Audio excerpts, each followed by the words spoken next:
നീണ്ട പരിശ്രമത്തിനൊടുവിൽ പറവൂർ ചെട്ടിക്കാട് പ്രദേശത്തെ കുറുനരികളെ പിടികൂടി. നാളുകൾ ഏറെയായി പ്രദേശത്ത് കുറുനരി ശല്യം രൂക്ഷമായിട്ട്.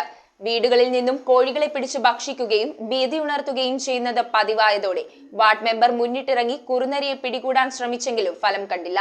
തുടർന്ന് റെസ്ക്യൂ ടീം അംഗങ്ങളെ സ്ഥലത്തെത്തിച്ച് മണിക്കൂറുകളുടെ പരിശ്രമത്തിനൊടുവിൽ കുറുനരികളെ പിടികൂടുകയായിരുന്നു. നാടിനെ മുഴുവൻ ഭീതിയിലാഴ്ത്തിയ കുറുനരികളെയാണ് വാർഡ് മെമ്പർ ജിൽജോ പാണ്ടിപ്പിള്ളിയുടെ നേതൃത്വത്തിൽ പിടികൂടിയത്. പറവൂർ ചെട്ടിക്കാടാണ് സംഭവം. സമീപത്തെ വീടുകളിൽ നിന്നും കോഴികളെ പിടിച്ചു ഭക്ഷിക്കുകയും രാത്രി സമയങ്ങളിൽ ഭീതിയുണർത്തുകയും ചെയ്യുന്ന സാഹചര്യത്തിലാണ് നാട്ടുകാരും വാർഡ് മെമ്പറും ചേർന്ന് കുറുനരികളെ പിടികൂടാൻ ശ്രമം നടത്തിയത്. ദിവസങ്ങളോളം കുറുനരികളെ പിടികൂടാൻ ശ്രമിച്ചെങ്കിലും ഫലം കണ്ടില്ല. ഒടുവിൽ റെസ്ക്യൂ ടീം അംഗങ്ങളായ ഫൈസലിനെയും കൃഷ്ണനെയും വിവരമറിയിച്ചതിനെ തുടർന്ന് 7 മണിക്കൂർ നീണ്ട പരിശ്രമത്തിനൊടുവിൽ കാനയിലെ തൂബിനുള്ളിൽ നിന്നും കുറുനരികളെ പിടികൂടുകയായിരുന്നു. പിടികൂടിയ കുറുനരികളെ പറവൂർ ഗവൺമെന്റ് വെറ്റിനറി ഹോസ്പിറ്റലിലെ സീനിയർ വെറ്റിനറി സർജന്റെ നേതൃത്വത്തിൽ വനം വകുപ്പിന് കൈമാറും. നമ്മളുടെ RRT അംഗങ്ങളായിട്ടുള്ള റെസ്ക്യൂ ടീം കൃഷ്ണനും ഫൈസലും അവരുമായി ബന്ധപ്പെട്ട് നമ്മളുടെ ഇവിടുത്തെ നമ്മളുടെ എല്ലാ ചെറുപ്പക്കാരും നമ്മളുടെ സജീവമായിട്ടുള്ള എല്ലാ നാട്ടുകാരെയും സഹായത്തോടു കൂടിയാണ് നമ്മൾക്ക് ഈ കുറുനരി കുഞ്ഞുങ്ങളെ 6 കുഞ്ഞുങ്ങളാണ് ഇതിനകത്തുള്ളത്. ഇത്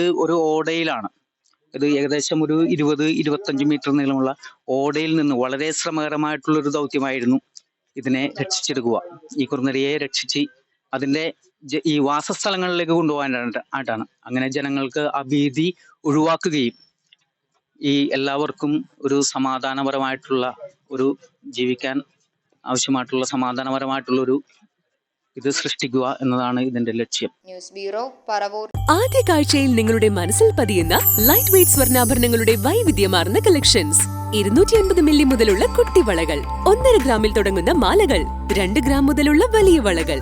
അലീന ഗോൾഡൻ ഡയമണ്ട്സ്.